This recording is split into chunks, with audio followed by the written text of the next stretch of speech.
और ये ऑपरेशन का नाम जब आपने रख दिया बुनियान मरसूस, तो फतेह तो आपको वहीं मिल गई। एक एंकर इनका दोहरा नहीं पा रहा था, कोई लीडर नहीं दोहरा पा रहा था कि ये है क्या। और अच्छा हुआ हमारी भी थोड़ी बचत हो गई, क्योंकि हमारे भी कुछ लोग खातमुन नबीयीन तक नहीं बोल सकते, तो वो इधर होते तो क्या बोलते। थोड़ी बचत अल्लाह ने की, बंदा चेंज था, वरना अगर आप सोचो वही होता तो फिर क्या होता। तकरीर एक हारे हुए, डरे हुए, शिकस्त खोरदा, खौफजदा शख्स की एक तकरीर थी, लीडर ऑफ अपोजिशन। वो तकरीर पाकिस्तान के किसी शेरी के शायान शान नहीं। खुदा ना खास्ता उसमें यह कहा गया कि हम तो जंग लड़ नहीं सकते, हमारे पास वसाइल नहीं, हमें गारंटी दी जाए कि जंग कैसे जीतेंगे। और उसके बाद पॉइंट्स बताए गए कि जी यहां ना मार दें, यहां हम कमजोर हैं, यहां ना मार दें, यहां हम, यही दुश्मन को आप रास्ता दिखा रहे हो। और कहा कि हमारे पास तो असला नहीं, हमारी तो माशी हालत तबाह है। अब आओ देखो कि नारे तकबीर ने और हमारी फौज ने क्या बात, क्या काम कर करके दिखाया। आओ देखो, डरे हुए खौफजदा जिनके हौसले पस्त हों, उनको इतनी बड़ी सीटों पे न बिठाया करे सर। और आखिरी में कहा मैं तो खुद जेट पायलट हूं।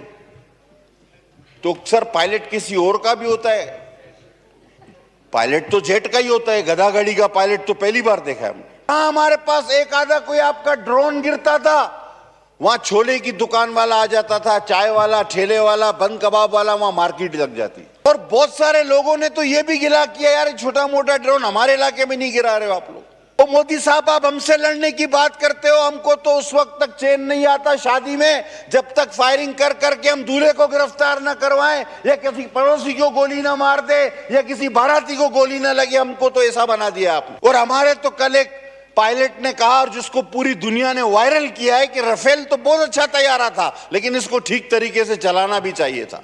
तलवारें बहुत हैं लेकिन जुल्फकार जैसी कोई नहीं, तलवार बाज बहुत हैं लेकिन अली जैसा कोई नहीं।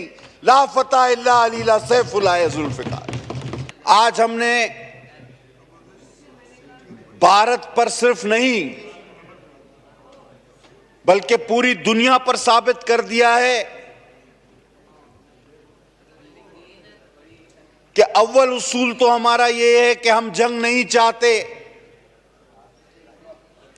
हर तरह से जंग से बचना चाहते हैं, दूर रहना चाहते हैं, अमन के दाई हैं। लेकिन अगर दूसरी जानिब हम पर जंग मुसल्लत की गई तो फिर हमारे पास दो ही बातें हैं, वतन या कफन, आजादी या मौत। इसके अलावा फिर तीसरा कोई ऑप्शन हमारे पास नहीं। कल मैं सुन रहा था तकरीर इंडिया के वजीर आजम सरेंद्र मोदी की, नरेंद्र सॉरी, मैं सरेंद्र मोदी से, मेरे मुंह से नहीं, उनकी मैं तकरीर सुन रहा था।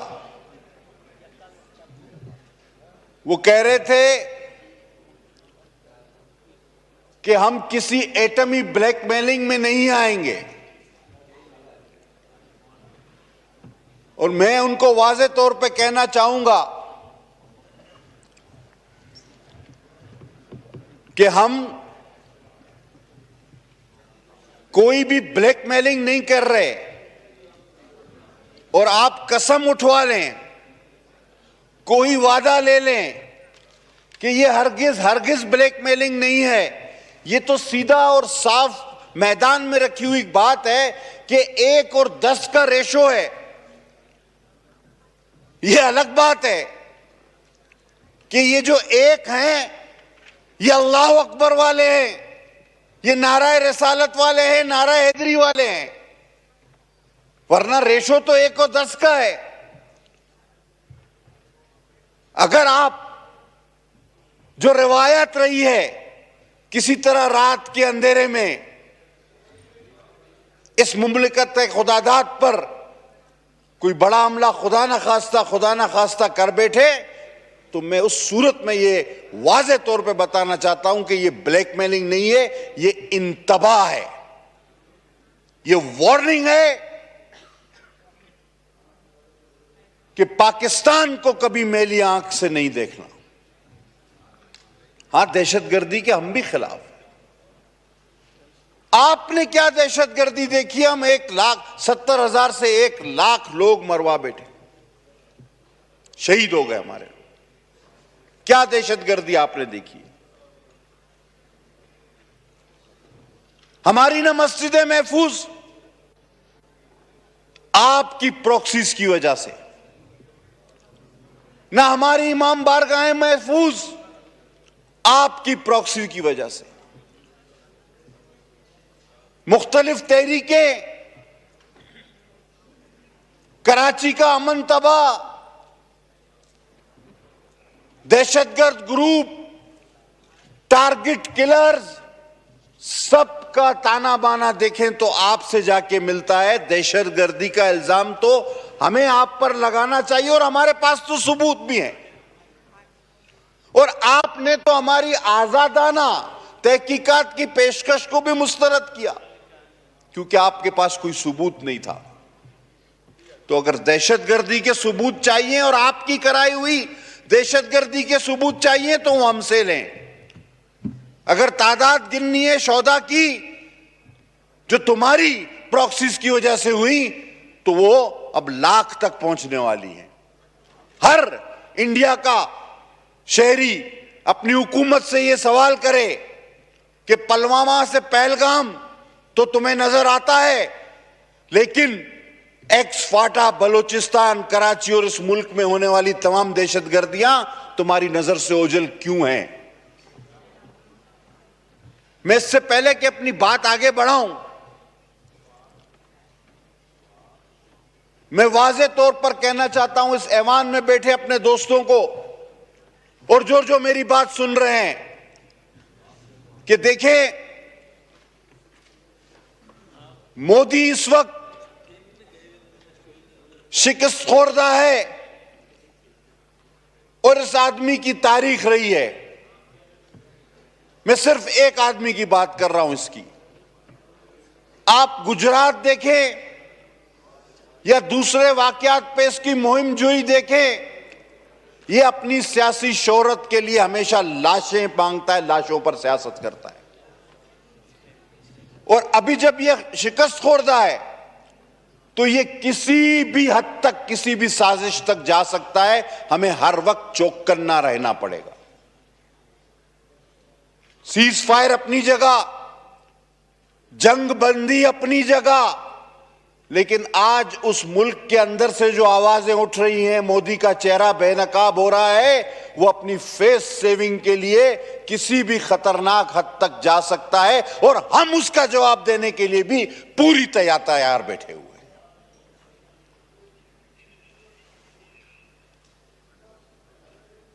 पाक फौज जिंदाबाद। कमाल किया, बड़ा नाज था राफेल पे। अब जिसके शुरू में रा लगे तो उसने तो फेल होना ही है, क्योंकि रा को हम पहले ही कर चुके हैं तबाह। बाकी बचा था फेल, वो फेल ही रहेगा। बड़ा खूबसूरत तज्जिया किया था हमारे एक बड़े मशहूर एंकर है वसीम बादामी साहब। उन्होंने कहा जब राफेल गिरा तो फ्रांस का सदर, उसने कहा भाई ये क्या हुआ? जब यहूदियों इजरायलियों के ड्रोन गिरे तो नेतन्याहू चीख पड़ा भाई ये क्या हुआ? और S-400 जब तबाह हुआ तो प्यूटन साहब ने बोला भाई ये क्या हुआ? तो वहां से डोनाल्ड ट्रंप फौरन भागे, बोले अभी अगला मेरा नंबर है, कोई चीज मेरी ना गिरा दे, ये पकड़ो इनको। तो वो बीच में कूद पड़े। उन्होंने कहा भाई झगड़ा वगड़ा मत करो। मोदी साहब, आपने इतनी कत्लो गारत करी, हमारे पास करवाई, इतनी दहशतगर्दी आपने हमारे पास करवाई कि हमारी लोगों की नफ्सियात ही बदल के रख दी। अब जहां हमारे पास एक आधा कोई आपका ड्रोन गिरता था, वहां छोले की दुकान वाला आ जाता था, चाय वाला, ठेले वाला, बंद कबाब वाला, वहां मार्केट लग जाती। और बहुत सारे लोगों ने तो यह भी गिला किया, यार छोटा मोटा ड्रोन हमारे इलाके में नहीं गिरा रहे हो आप लोग, यानी ये गिला पाकिस्तानी कर रहे। ओ मोदी साहब, आप हमसे लड़ने की बात करते हो, हमको तो उस वक्त तक चैन नहीं आता शादी में जब तक फायरिंग कर करके हम दूल्हे को गिरफ्तार ना करवाएं, या किसी पड़ोसी को गोली ना मार दे, या किसी बाराती को गोली ना लगे। हमको तो ऐसा बना दिया आपने, हम तो अपनी शादियों में भी ये करते फिरते। आपने हमारी नफ्सियात के साथ गुज़िश्ता 30 साल से 40-50 साल से जो प्रॉक्सीज की हैं, आपने हमें खुद नाकाबिल तस्खीर बना दिया। अल्लाह ने बनाया, उसके बाद तुम्हारा भी इसमें बड़ा हिस्सा है। और ये खिलौने, चाहे S-400 हो, राफेल हो, सर ये पुर्जे चलाने के लिए दिल, गुर्दा, जिगरा चाहिए। ये कोई छोटा मोटा तैयारा नहीं था, ये सिस्टम अरबों डॉलर के कोई छोटे मोटे चीजें नहीं थी। लेकिन चलाने के लिए भी तो दिल गुर्दे वाला कोई बहादुर शख्स चाहिए ना। अब बंदूक भी हर आदमी नहीं चला पाता। और हमारे तो कल एक पायलट ने कहा, और जिसको पूरी दुनिया ने वायरल किया है, कि राफेल तो बहुत अच्छा तैयारा था, लेकिन इसको ठीक तरीके से चलाना भी चाहिए था। और अब दुनिया सोचे कि अपनी कोई भी टेक्नोलॉजी भारत को देने से पहले ये सोचे कि भाई ये टेक्नोलॉजी के साथ साथ तुम्हारी भी बेइज्जती करवाएंगे हम। सर उस मीडिया पर कितनी मुझे हंसी आई जिसने 4 बार पूरे कराची को तबाह किया। भला कराची तबाह हो चुका है और हम कराची में ही थे। मैं फिर उठ के देखता था कि अब, और खासकर हमारे हल्के का जिक्र समंदर की तरफ से, फिर हम परेशान, हम घूम रहे हैं केमाड़ी पर, अपने बंदरगाहों पर, कि वहां तो सर मेला लगा हुआ है, लोग सेल्फियां खिंचवा रहे हैं, लोग पिकनिक पे आ गए हैं, तो ये कह रहे हैं तबाह हो गया है। मैंने इतना कॉमेडी से भरपूर और अंधा मीडिया दुनिया का नहीं देखा। ये कॉमेडियंस थे। और कल मैं एक वीडियो देख रहा था, उसमें कहा कि एक उनके एंकर की चीख के कि जी हमारी फौज घुस गई, तबाह कर दे, उसके गर्दन की रग फट गई। अंदाजा करो, ये हाल है इन पागलों का। और यहां पर क्या था? कुछ भी नहीं। तो ये खिलौने सर, हर शख्स का काम नहीं चलाना। मैं सलूट पेश करता हूं कि हमने सब्र किया, हमने एक दिन सब्र किया। इन्होंने हस्बे रिवायत रात के अंधेरे में हमला किया। हमने दूसरे दिन सब्र किया और अल्हम्दुलिल्लाह फिर तीसरे दिन सुन्नत नबवी के तहत हुजूर सल्लल्लाहु अलैहि वसल्लम ने फरमाया था कि दुश्मन पर भी रात के अंधेरे में वार न करो। हमने फजर की नमाज पढ़कर अल्लाह अकबर के नारे के साथ हतफ दागे हैं उन पर, और ऐसे दागे कि फिर उनकी नींदें आराम हो गई। और वो चीखें अभी तक बंद नहीं हो रही। हतफ चलाने वाले भी बहादुर थे, और यही हतफ खुदा ना खास्ता तुमको दो तो ये राफेल वाला हाल हो जाएगा। बोलना मैं ये चाह रहा हूं कि तलवारें बहुत हैं, लेकिन जुल्फकार जैसी कोई नहीं। तलवार बाज बहुत हैं, लेकिन अली जैसा कोई नहीं। ला फतह इल्ला अली ला सैफुल्लाह जुल्फकार। तो हर हथियार के पीछे एक शख्सियत होती है। लिहाजा इस ऐवान अपने हल्के की नुमाइंदगी करते हुए मैं पाक फौज, बिलखुसूस फजाइया, सिपह सालार तमाम पाकिस्तान की सियासी जमातों को खिराज तहसीन पेश करता हूं कि उन्होंने वो अमली मुजाहरा किया इत्तेहाद व यकजहती का कि शायद तारीख में उसकी मिसाल न मिले। और अल्हम्दुलिल्लाह मैं अपनी पाकिस्तान पीपल्स पार्टी की तारीख पर भी बड़ा फख्र करता हूं। आज अगर मोदी कहता है कि मैं एटम बम की ब्लैकमेलिंग में नहीं आऊंगा, तो फिर मैं कहता हूं ये ब्लैकमेलिंग नहीं है, ये आपका और हमारा जो रकबे और तादाद का फर्क है उसके हवाले से एक इंतबा है और मेरे कायद शहीद जुल्फकार अली भुट्टो का दिया हुआ तोहफा है। आज मिसाइल, अगर मिसाइल टेक्नोलॉजी पाकिस्तान के पास है तो मेरी शहीद कायद मोहतरमा बेनजीर भुट्टो का तोहफा है। और ये JF-17 थंडर जिसने राफेल गिराया, ये भी जब प्राइम मिनिस्टर गिलानी साहब थे तब हमारे बेड़े में शामिल हुए। अल्हम्दुलिल्लाह ये तारीख है मेरी पीपल्स पार्टी की। और सर मैं आखिरी में ये बात करूंगा कि ये बुनियान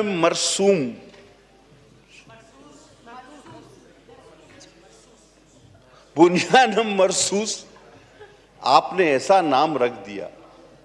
वो इंडिया वालों, वो तो था, हमारे तो कुरान में है, लेकिन पूरे इंडिया में ये दोहराने वाला कोई आदमी नहीं मिल रहा था इनको।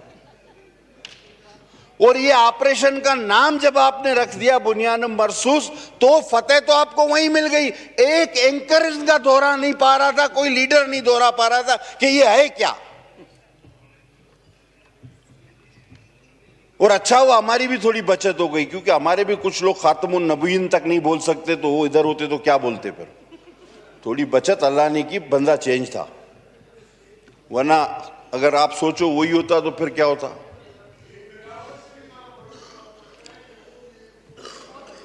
No cross talk please. उन्होंने इंटरनेशनल, और मैं खराज, देखो क्या जबरदस्त मेरे भाई मुझे याद दिले, और मैं खराज तहसीन पेश करता हूं अपने चेयरमैन बिलावल भुट्टो साहब को, जिन्होंने पूरे इंटरनेशनल मीडिया BBC CNN में पाकिस्तान की और ऑपरेशन बुनियान मरसूस की पूरी नुमाइंदगी की, पूरी वो दुनिया को कायल किया कि हम अमन के दाई हैं, हम जंग नहीं चाहते, लेकिन अगर जंग मुसल्लत की गई तो फिर आपका हशर ये होगा। और सर किसी तलखी से बचते हुए करना चाहता तो बहुत कुछ बात थी। सर एक तकरीर इस ऐवान से हज़फ की जाए, एक। बैरिस्टर गौर साहब ने बड़ी अच्छी तकरीर, बड़ी अच्छी बातें, कौम को हौसला दिया, हर शख्स ने तकरीबन अच्छी बातें की। काश के वो यहां होते। एक तकरीर एक हारे हुए, डरे हुए, शिकस्त खोरदा, खौफजदा शख्स की एक तकरीर थी, लीडर ऑफ अपोजिशन। वो तकरीर पाकिस्तान के किसी शेरी के शायान शान नहीं थी। उसमें ना सिर्फ यह कहा गया, आप खुद उठा के देखें उसके इक्तसाबात, खुदा ना खास्ता उसमें यह कहा गया कि हम तो जंग लड़ नहीं सकते, हमारे पास वसाइल नहीं, हमें गारंटी दी जाए कि जंग कैसे जीतेंगे। और उसके बाद पॉइंट्स बताए गए कि जी यहां ना मार दें, यहां हम कमजोर हैं, यहां ना मार दें, यहां हम, यही दुश्मन को आप रास्ता दिखा रहे हो। और कहा कि हमारे पास तो असला नहीं, हमारी तो माशी हालत तबाह है। अब आओ देखो कि नारे तकबीर ने और हमारी फौज ने क्या बात, क्या काम कर करके दिखाया। आओ देखो, डरे हुए खौफजदा जिनके हौसले पस्त हों, उनको इतनी बड़ी सीटों पे न बिठाया करे सर। और आखिरी में कहा मैं तो खुद जेट पायलट हूं। तो सर पायलट किसी और का भी होता है, पायलट तो जेट का ही होता है, गधा गाड़ी का पायलट तो पहली बार देखा है हमने। पायलट तो जेट का ही होता है सर ये तकरीर लीडर ऑफ द अपोजिशन की, इसकी तहरीरी कॉपियां निकाल के इन्हीं दोस्तों को दें ताकि ये पढ़ें कि किस तरह इस कौम का, इस फौज का हौसला पस्त करने की कोशिश की गई। और बार बार मुझे टीवी पे दिखाओ, मुझे टीवी पे दिखाओ। ओ भाई तुम क्या कोई अदाकार हो, गुलूकार हो, क्या हो? तुम अपनी बात करो, सियासी बात करो, मुझे टीवी पे दिखाओ। इस तकरीर को हज़फ किया जाए। ये पाकिस्तान की इस असेंबली पर एक दाग है, एक दाग है। और सर ये बात करते हुए इजाजत लूंगा कि अगर इसी तरह हम यकजहती के साथ आगे बढ़ते रहे, पाकिस्तान की तमाम सियासी जमातें इसी तरह एक पेज पर रहीं और हम अल्लाह ताला के हुजूर सजदा रेज़ रहे, तो इंशाअल्लाह ताला मुस्तकबिल में भी मोदी हो या कोई और हो, ऐसी मुहिम जोई से बाज रहेगा। पाकिस्तान जिंदाबाद, पाक फौज जिंदाबाद। बहुत Engineer Hamid Hussain Sam.